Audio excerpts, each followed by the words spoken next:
we go, and that's the end of the battery. Alright guys, so in this video we're checking out the Eachine Tyro89. I think they're run out of numbers now. I think they got like the 69, 79, 89, 99, 109, 119, and 129. So I'm thinking that the next series of Tyros are probably going to be like the Tyro 85, 95, something like that, because they've run out of numbers. But anyway, this is kind of another progression in their micros. They've moved up to these 1204 motors now, which is I think kind of in the trend now, but 6,000 kV. They're okay.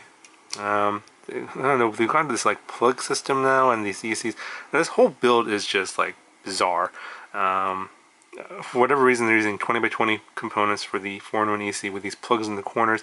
There are solder pads on the ESCs as well if you want to do soldering for a different build for whatever reason. Those are available, but this is designed for the plugs.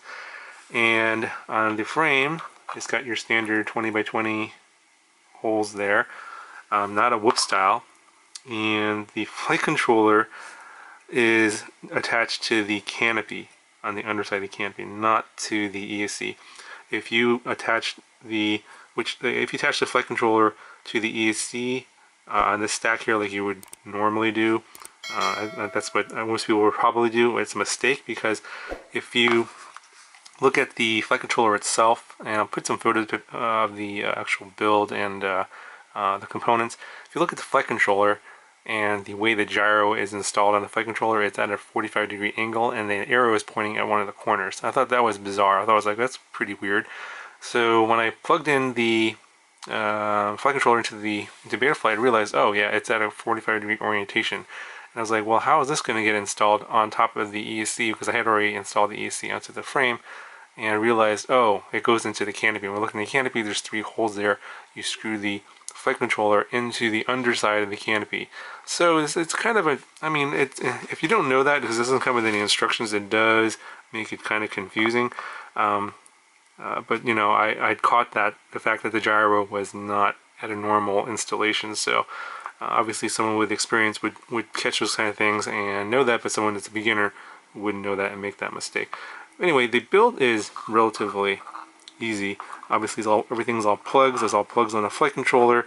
The video transmitter plugs in, the camera plugs in, the motors plug in, the receiver plugs in on one of these plugs right here, and it comes like with a servo connector like this. You just have to cut off this and then solder it to your receiver, because if you use like pins or whatever on this plug, it's just not going to fit. There's not much room inside here. I just jammed my receiver, it's an XM Plus, right there in between the ESC and the flight controller. And as you can see, and it's hard to see here because the camera probably won't focus. Yeah, right there. See, there's a cutout here also in the canopy, and I was like, what was that for? And the USB port's right there. And to get to that, you either have to take the prop off, or you have to use this included right angle adapter, like so. And a tip for you guys is, before you install the flight controller into the canopy, what I did was, this thing would not go into the flight controller very easily, because it's a very tight fit. So you have to kind of work it a little bit. So I plugged it and unplugged it many times to sort of loosen up the USB plug, because if you don't plug this in very carefully, it's a very good chance you will rip that USB port off of the board and damage the flight controller. It'll be pretty much ruined. So this is just a really weird design. I don't really like it, but this is, I don't know why they're doing it so differently. Doesn't really make a lot of sense, but that's how they put it together. Now the other things that you have to solder on are the capacitor here and the battery lead, the XT30, and that was it in terms of soldering. I mean, soldering was super quick, not that difficult at all.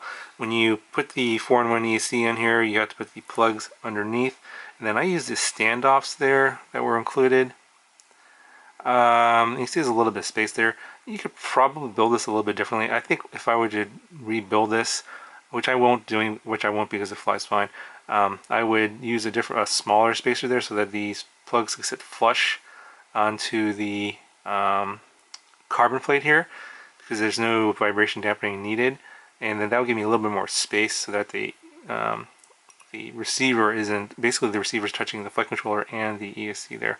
So that's not ideal in terms of vibration management. And then in terms of the canopy, so basically all these components, the camera, the video transmitter, and the receiver are all attached to the flight controller, and the flight controller is attached to the canopy. So when you build it, you want to plug in everything into the flight controller and test it before you screw it into the canopy, because it's going to be really difficult. I mean, you have to take it all apart again to fix it. So what I would do is plug everything in before you screw it into the canopy. Plug a battery in, test it, make sure the video is working, make sure your receiver is working, make sure you bound your receiver. Obviously, once it's once you shoved it in there, you're not going to be able to get to the bind button. So test all that before you screw in the flight controller into the canopy, and then once you do that, once everything is tested and working, screw it into the canopy, and then you put the canopy into these long screws here. There's 3 of them, two on the side here, and then one in the front. And yeah, it looks like I've lost a nut here. There's supposed to be a nut right there.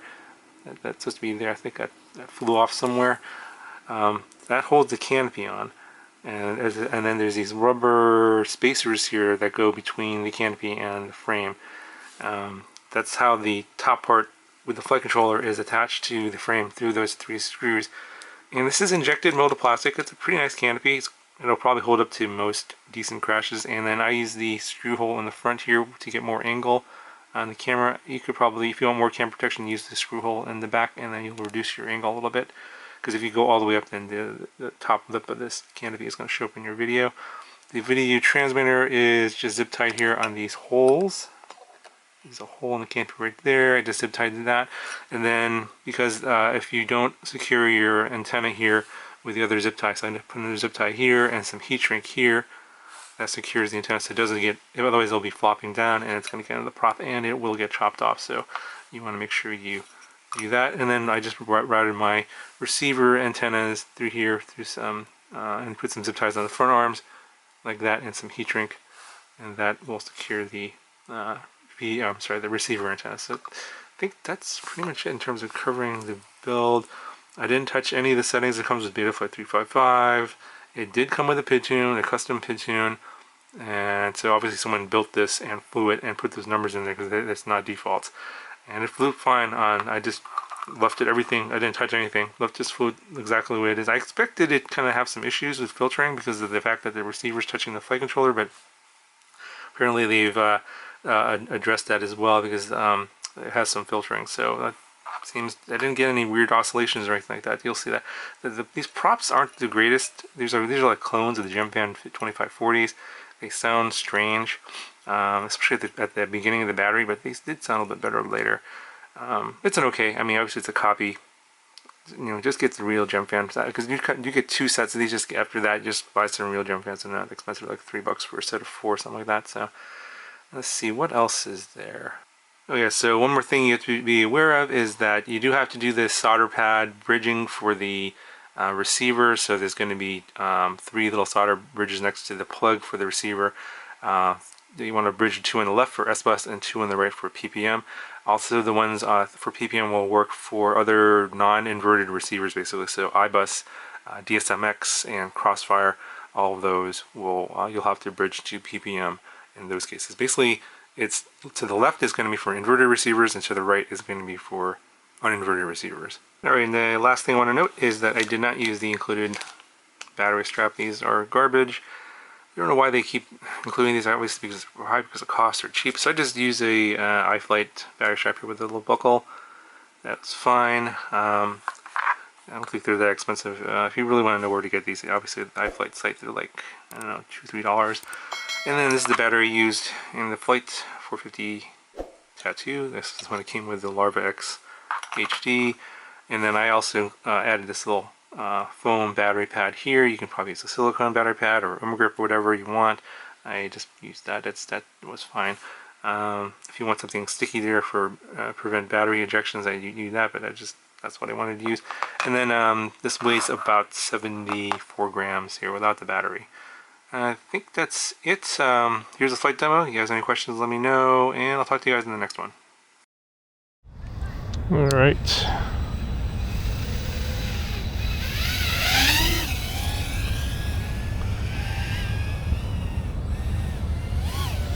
Let's get a listen to the props. Not too bad. Don't see a lot of jello. I don't like the way these props sound. These Racer Star props. They sound like, it sounds like there's a lot of dirty air.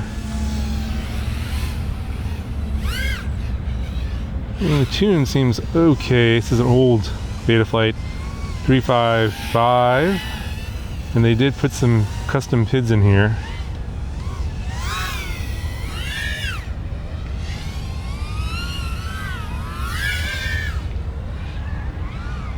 Alright. Not too much prop wash there. Not a lot of wind today, so.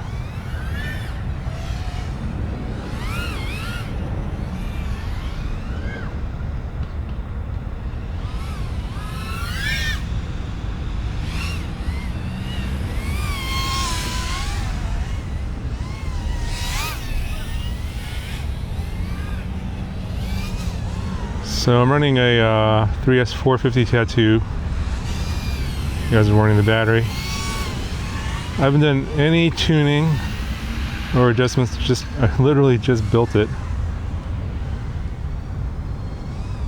The fact that there's no manual to how to build it is a little bit confusing. I think some beginners are going to have some trouble.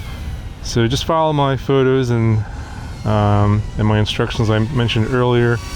You ought to be able to figure it out. The most important thing is to put that canopy, or put the flight controller into the bottom of the canopy. Yeah. And then figuring out a way to get the receiver in there is also a challenge as well. This is fun. Nice. Yeah, not bad. Not bad at all. I just don't like the way these props sound. Actually, as the voltage has dropped a little bit, they are starting to sound a little bit better. So that might have been some D-trim oscillation from higher voltage, so it could use a little bit more tuning. But actually surprised it's flying this well. I wasn't expecting that, you know, especially with my last experience with the Tyro89 with a bad motor. It didn't fly.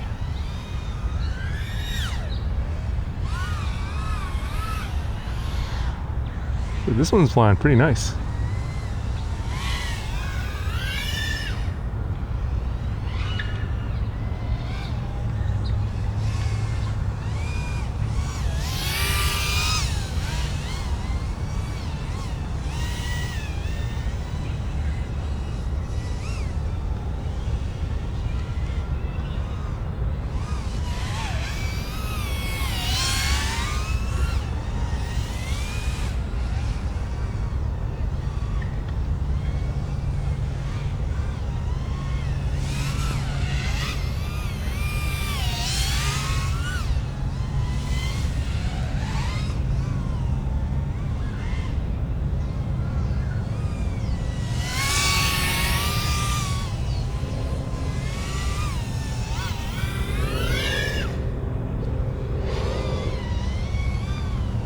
I'm getting a low battery warning at 10.5 volts.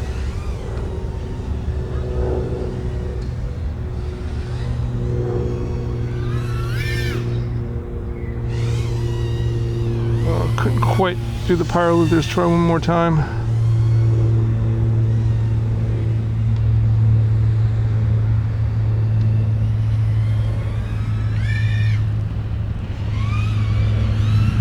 There we go, and that's the end of the battery.